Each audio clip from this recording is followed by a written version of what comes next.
some sense, not of joy, but of relief at least, that he's potentially facing some consequences? Because, as you've said before, this guy's a con artist, and he's gotten away with it for years. I'm not calling him, I'm tired of calling him names. He just can't be anywhere near the office of the presidency. It's funny, I was just thinking that he actually became president. He could have done good things. Instead, he had to do it all wrong. Ever wonder what happens when you mix a Hollywood legend with a former president?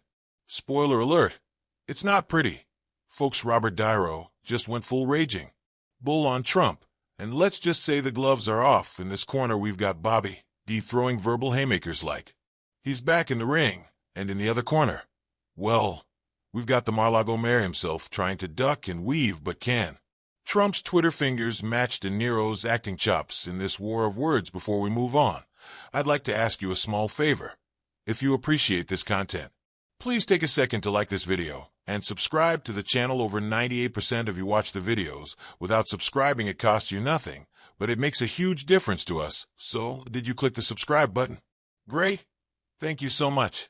Now back to the video. Ever wondered what happens when a Hollywood tough guy decides to take on a real-life politician? We've heard you talk about the former president. You have called him a fraud, a con artist. You've said he's a New Yorker like you, and you have watched this brand of BS. I think of how absurd it is. And this might be the one case where that could be it for him. It's a state case. He's sick. He is really, genuinely a sick person that somehow has been allowed into our system. Well, folks, we're about to find out. And let me tell you, it's spicier than a jar of Trump's favorite taco sauce. Robert De Niro, the guy who made you talking to me a catchphrase, has been throwing shade at Trump since way back in 2011. But lately he's cranked up the heat, like someone accidentally sat on the thermostat at Mar-a-Lago from calling Trump a dog to a pig to a national disaster. Dow's insults are getting hotter than the inside of Trump's spray tan booth. It's like he's auditioning for a new movie, Taxi Driver 2 Mega Meltdown. Remember when De Niro dropped the F-bomb at the Tony Awards? The audience went wilder than Trump's hair in a hurricane. He stood up there and said, "I'm going to say one thing. F Trump." Talk about a plot twist. The censors were probably sweating more than Trump during a cognitive test, but De Niro is not just talking the talk. He's walking the walk. He showed up at Trump's trial was like he was ready to film Goodfellas. Courtroom edition. Maybe he was hoping to catch Trump in the act of asking someone if they think he's funny, like some kind of judicial joker. Blatantly stupid. He's a punk. He's a dog. He's a pig. He's a con, a bullshit artist, a mutt who doesn't know what he's talking about, doesn't do his homework. It makes me so angry that this country has gotten to this point, that this fool, this bozo, has wound up where he has. He talks how he wants to punch people in the face. Well, I'd like to punch him in the face. Thinks he's gaming society, doesn't pay his taxes. He's an idiot. Colin Powell said it best. He's a national disaster. He's an embarrassment to this country. This is somebody that we want for president. Here's the kicker, though. De Niro called Trump a deep fake president. Looks like someone's been binge-watching Black Mirror between it takes, like he's trying to out-tech Trump's chief moment with some sci-fi smack talk. But wait. There's more. De Niro is not pulling any punches. He's like a one-man wrecking ball against the Trump tower of ego. He called Trump a total loser and said he doesn't care about the American people. Ouch. That's got to hurt more than trying to drink water with one hand. And get this, De Niro even compared Trump to historical baddies. He said Trump is worse than any of the worst dictators and leaders we've had. Bobby, that's like saying Trump's comb-over is worse than all the bad haircuts in history combined. You've played a lot of bad guys. Would you ever play Donald Trump? Never.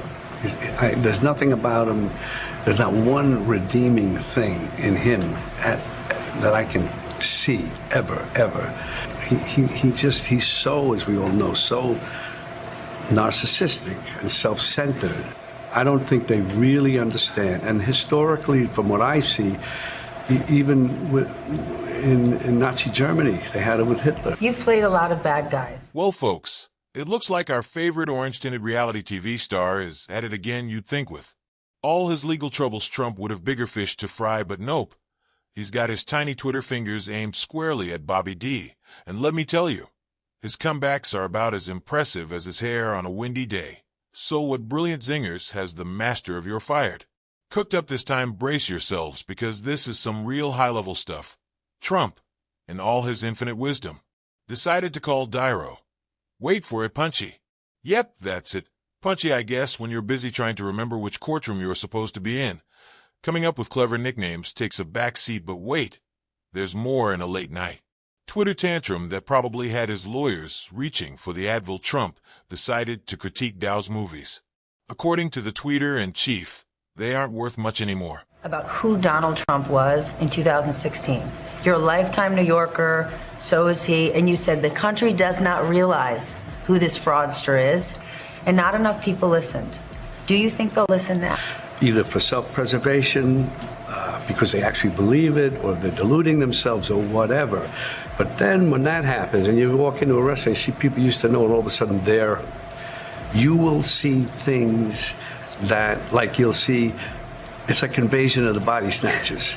You'll see people you knew or you thought you knew all of a sudden changing, all of a sudden going with that. Really, Donald? That's like a squirrel critiquing Einstein's theory of relativity, I mean. Has he seen Goodfellas or Taxi Driver or literally any movie? Dow's been in the past 5 decades, and get this, Trump boasted that Niro was met with a force greater than the radical left Megawoo. Scary. What's that supposed to mean? Bunch of angry tweets from keyboard warriors in their mom's basements. I'm sure Niro is quaking in his boots, but here's the kicker, folks. Instead of addressing any of the actual criticisms, Niro made Trump's just throwing out personal attacks like confetti at a sad clown parade. It's like watching a toddler try to win an argument by sticking out his tongue and going, nah. You know, there's an old saying that goes, never wrestle with a pig. You both get dirty, and the pig likes it well.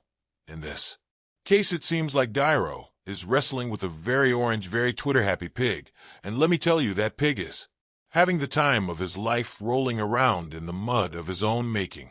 While we've been laughing at this Hollywood heavyweight versus Twitter troll showdown, something sneaky's been happening. The real issues are getting lost in the shuffle like a wallet at a pickpocket convention. It turns out when celebs and politicians start slinging mud, it's not just their reputations that get dirty. Our news feeds do too. Instead of hearing about healthcare or climate change, we're stuck watching two rich guys yell at each other. It's like a Real Housewives reunion, but with less wine throwing and more Twitter tantrums. Maybe it's time we change the channel on this reality show and tune into something that actually matters after all. Niro and Trump are busy playing verbal ping pong. The world keeps spinning, and let's face it, the planet's getting hotter faster than Trump's temper after a tweet. So maybe it's time we all became the directors of our own political drama and started focusing on the plot points that really count. Hit that subscribe button, leave a like on this video. If you stuck around the end, drop a blue heart in this comment. And until next time, I will see you soon.